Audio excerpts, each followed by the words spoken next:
Taiwan. I'm Yvonne with news from here in Taiwan and around the world. The United States has sworn in its next commander-in-chief. Thousands of people showed up to support President Donald J. Trump on his first day in office. Leslie Liao reports from Washington, D.C. That I will faithfully execute the office of President of the United States. The office of President of the United States. A solemn oath as Donald J. Trump is sworn in as the 47th President of the United States, his second term as the American Commander-in-Chief. Overcoming multiple assassination attempts and a felony conviction, Trump has completed one of the greatest political comebacks, now promising swift action on key campaign issues like immigration. Today I will sign a series of historic executive orders. First, I will declare a national emergency at our southern border. Delivering on those words, the president went on to sign several executive orders at an inaugural rally where supporters turned up in droves.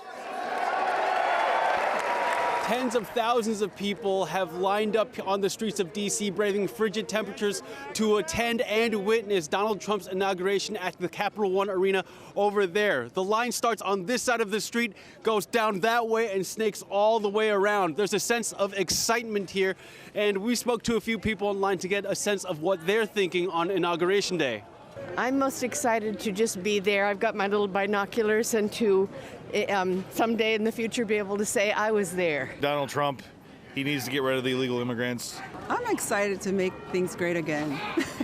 Trump the border, stability in our country, restoring values to our citizens of America, and to just pull us back together. We're excited about where America is going, where we're all going to be united as one, and Donald J. Trump is going to take us there. Lawmakers from Taiwan were also at the Capital One Arena, while the delegation's leader, Legislative Speaker Han Kuo-yu, and Representative to the U.S., Alexander Yu, attended a separate watch party in the Capitol building, an area designated for ticketed guests after the ceremony was moved inside. Han expressed optimism about the future of U.S.-Taiwan ties under a second Trump presidency. 大家可以观察到，川普总统邀请的企业界基本上都是以高科技为主，而台湾高科技又是非常的强项的。我们也希望未来美台之间有更多合作的紧密的机会。But on his first day in office, Trump is prioritizing domestic policies.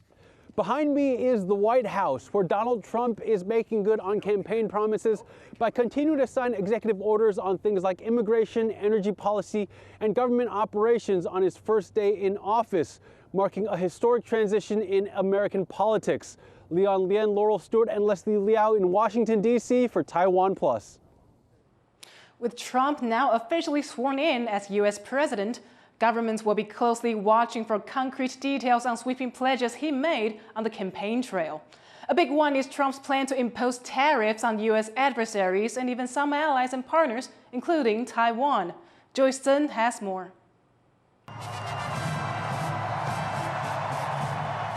Countries around the world have been bracing for a second Donald Trump presidency and his renewed promise to put America first.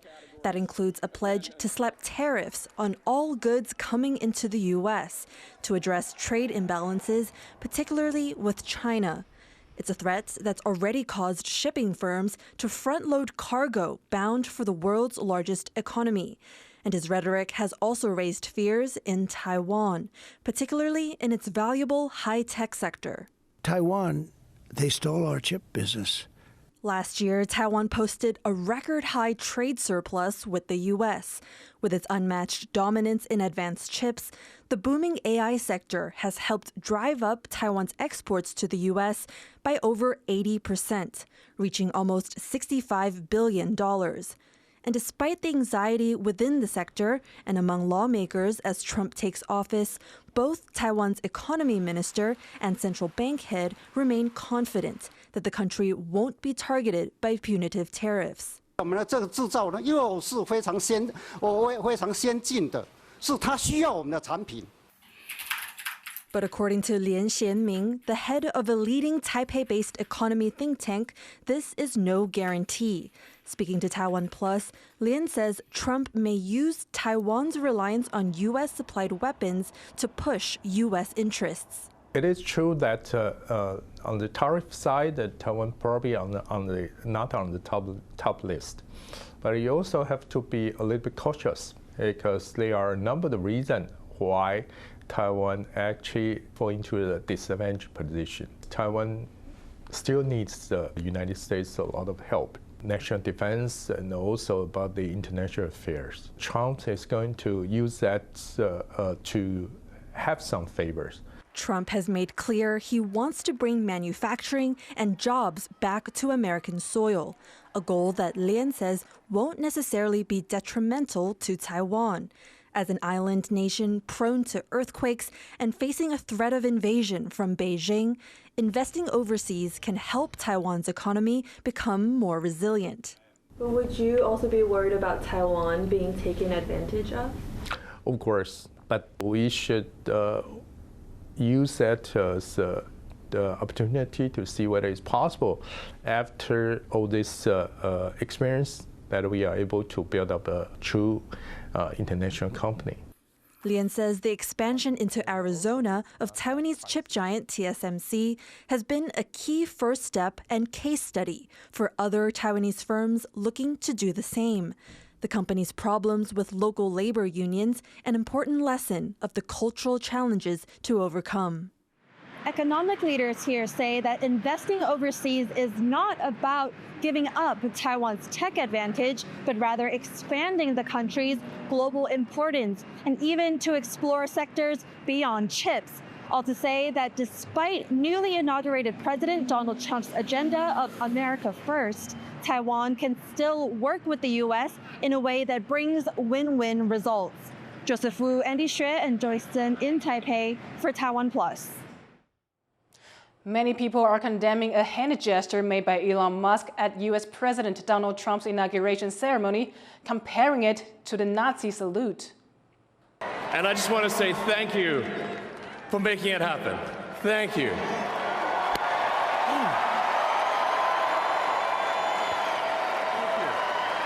My heart goes out to you.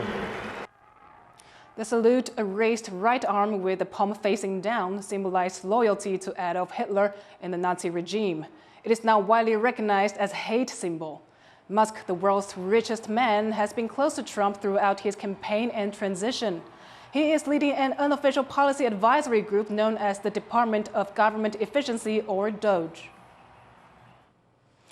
Opposition lawmakers have taken an axe to Taiwan's 2025 budget, slashing $6 billion in the biggest spending cut in the country's history. Cadence Quaranta reports.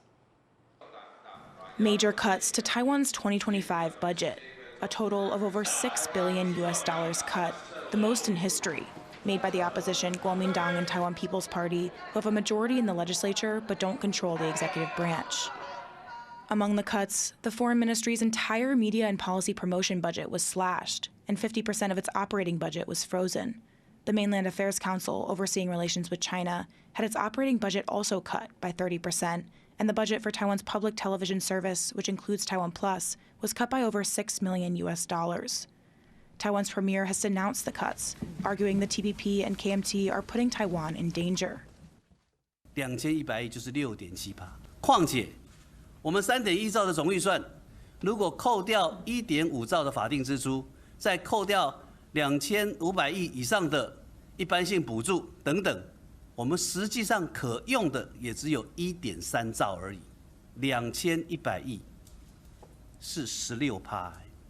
Lawmakers from the ruling Democratic Progressive Party have also expressed concern, with some deliberations on budget items devolving into shouting and name-calling, reflecting deep partisan divisions.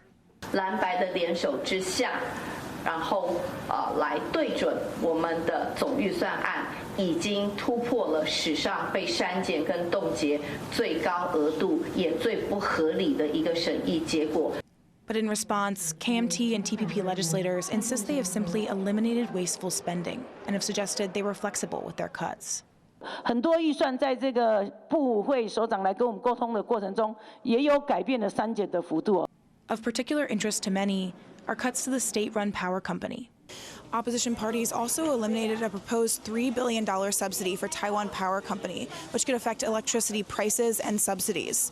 The company's in debt and says the cuts may mean they may not be able to upgrade power equipment and could also force it to raise prices. In Taipei, people had mixed opinions about the decision. 如果没有涨价的话，政府受不了的话，我们的生活品质是受到影响。那如果该涨，你也是要让它涨啊，就像我们东西一样。那为了照顾到一定的品质，就要一定的价格，一定要合理。老百姓还是政府说的，还是他们说的算嘛？那只能说我们在用电上可能要做一些节省的部分啊。很对啊。为什么？因为你台电要补助我们用电户啊，到时候我们每一个电表哈。他如果删掉的每个电表都要多3000块出来，相对影响我们生意，结果它会转嫁到消费者。With the third and final reading of the budget concluded and no negotiation left, many government bodies will now have to get to grips with reductions in their budget that they had been fighting to prevent. Patrick Chen and Cadence Quaranta for TaiwanPlus. 5 people have been charged in connection to a food poisoning incident in Taipei last year that claimed 6 lives. The owner of the restaurant where the incident took place is among those indicted. Prosecutors say the man, surnamed Wang, failed to implement proper food safety practices, showed no remorse, and shifted blame after dozens of diners fell ill after eating at his restaurant. Investigators say his restaurant did not store its noodles properly, which gave rise to a deadly toxin. Residents are assessing the damage to their homes in Taiwan's south after a 6.4 magnitude earthquake with its epicenter in Jiayi County struck around midnight on Tuesday. Reese Ayers reports from Tainan. A wall once stood here, separating the kitchen from the hallway. Now Nanxi resident Lin Hua-min shows me the rubble-filled hole in her home, the damage caused by an earthquake that shook her from her bed. 好害怕，害怕就走东西没有电啊，我拿手机那个比较暗啊，就照下来，慢慢走。这个东西很多啊，Lin is just one of hundreds of residents picking up the pieces after the 6.4 magnitude tremor struck southern Taiwan minutes after midnight on Tuesday, with aftershocks continuing to rock the area for hours after. 整晚都是余震啊，他就不敢睡觉，跑去那个车上睡啊，他从车上睡，他也去这样摇啊，很可怕啊。 The epicenter of the quake was close to the Jiayi-Tainan border in southern Taiwan, but the tremor was felt throughout the country. It's rural communities like this one in the mountainside district of Nanxi that seem to have suffered the most damage. But despite the total collapse of some buildings here, miraculously, the people pulled from these residencies only suffered minor injuries.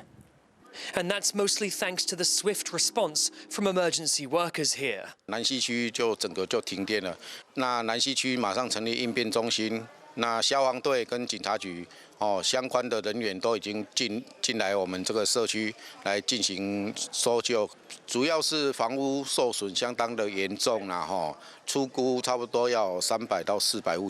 With building surveys already underway and local residents banding together and reports of only minor physical injuries, this community and others like it across southern Taiwan seem to have escaped this quake relatively unscathed.